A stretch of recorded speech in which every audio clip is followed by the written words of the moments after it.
Hi everyone, it's Victor speaking. And today I am here to share some information about something called Antiscia or Antiscia. There are different pronunciations to it, which is very much talking about your shadow self. So Antiscia is something which is coming from pretty much the ancient times, really. It's a Hellenistic method and basically, it's a point equal in distance on the opposite side of the solstical axis to the planet's position. So it has got a Greek origin, and it was initially taught by Hipparchus in the 2nd century, but it was pretty much made famous by Firmicus Maternus. So let's just dive into what Antiscia is. So it's also called as the solstice point, but it is basically a reflection point, a shadow point in your chart. We can also say that somehow it is showing you your darker personality. And by the way, if you would like to learn more about Antiscia, then actually I'm going to be holding a webinar on this on the 21st of February, where we're going to be looking at plenty of charts, including timing techniques as well, how to see when something is going on, especially behind the scenes. Now, I've seen Antiscia being very dominant, for instance, in secret type of relationships. We're also going to be looking at how to use it in synastry, as well as I'm also doing some type of research when it comes to medical astrology as well. So I'm going to try to put together a very good webinar about Antiscia. But anyway, so what I wanted to show you is that today is how important Antiscia can be. And sometimes it's not that straightforward why certain things are getting triggered in your chart, why certain things are happening behind the scenes. And usually this is when Antiscia is actually coming into the picture. So Antiscia's calculation is pretty easy, but in order for me to do that, I'm going to be sharing my screen and then I'm going to show you something how to do that. So basically, if you go onto Google and then you just type in Antiscia astrology, and then you go on the images, then maybe we can use that one. Basically, each of the planets have got an Antiscia point. They have got its shadow side. So let's suppose that we've got a planet in the sign of Gemini, let's say on 15 degrees. Then its Antiscia point is always going to be in Cancer. Or if you have got a planet in the sign of Cancer, then its Antiscia point is always going to be in Gemini. And then we can take it further. And then if you've got the planet in Taurus, then its Antiscia point is going to be in Leo. If you've got a planet in Virgo, its Antiscia point is going to be in Aries. Then Libra's pair is going to be Pisces. Scorpio's pair is always going to be Aquarius. And last but not least, we have got Capricorn's pair, which is going to be Sagittarius. Now, if you want to be determining where the shadow point of your chart of your particular planet is, then you might want to bring up your natal chart, and here is mine. And let's have a look at an example. So, for instance, I want to figure out,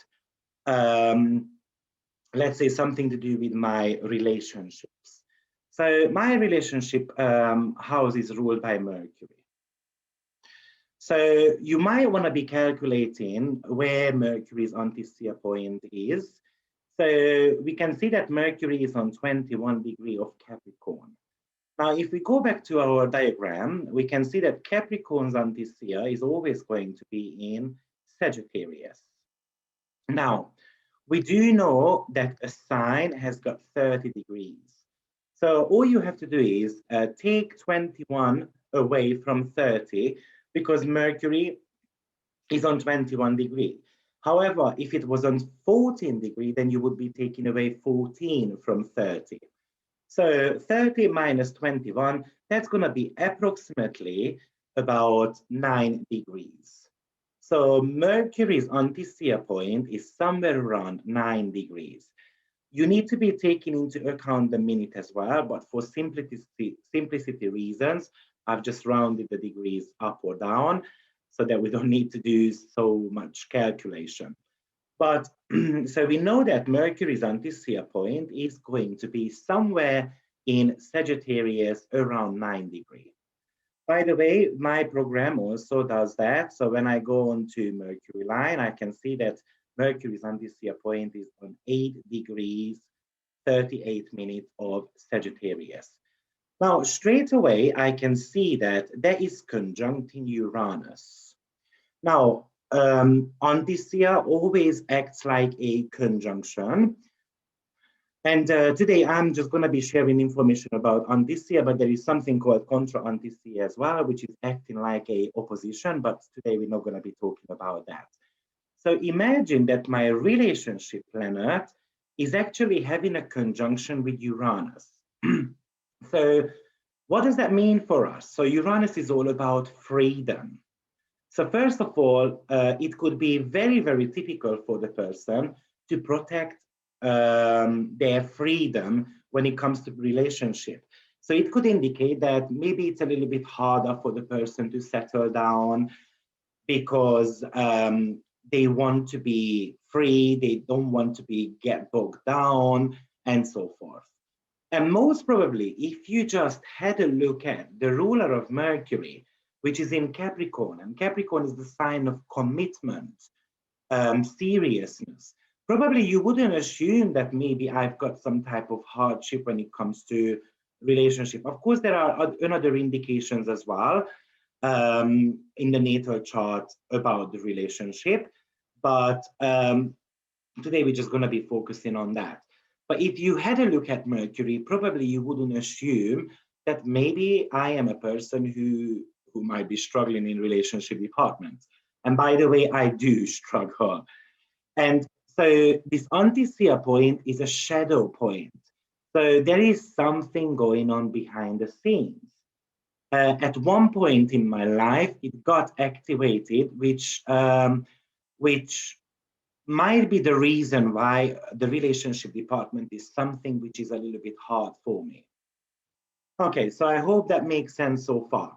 And this is something which we can use in timing techniques as well. So, for instance, I'm going to give you an example. Maybe probably it's a little bit easier if I bring up the on Astro.com. However, unfortunately, it doesn't show your Antiscia points, but it's pretty easy to calculate. So I hope that makes sense for you. So I can tell you that I already made a little bit of a note here for myself. So for instance, in 2000, when I lost my grandma,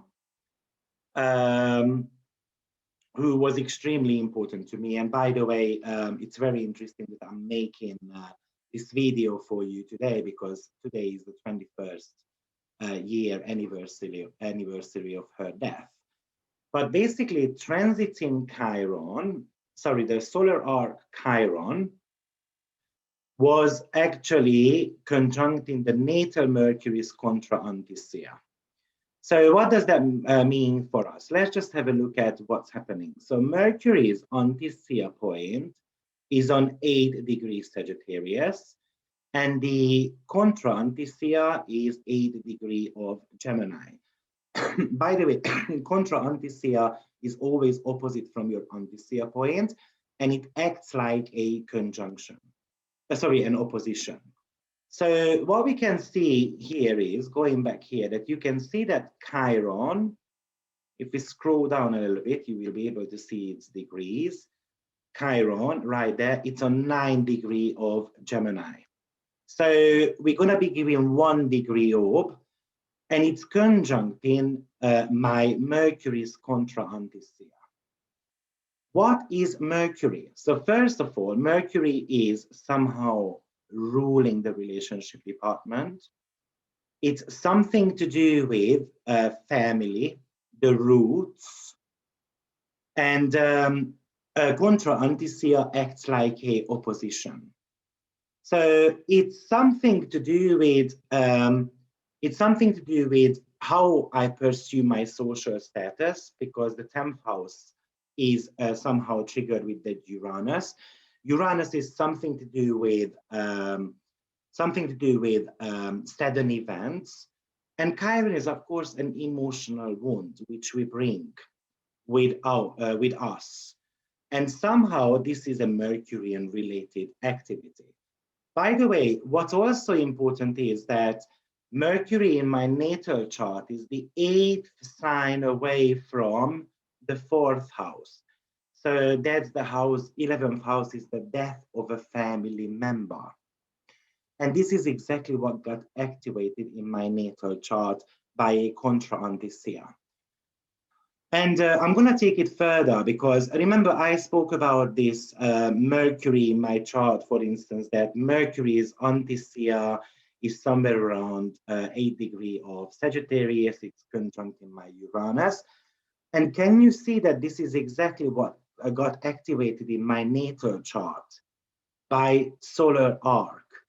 So what I realized after a while, and believe me, it took me ages actually, but I realized that somehow the fact that I'm not so successful in relationship departments is connected to the loss of my grandma.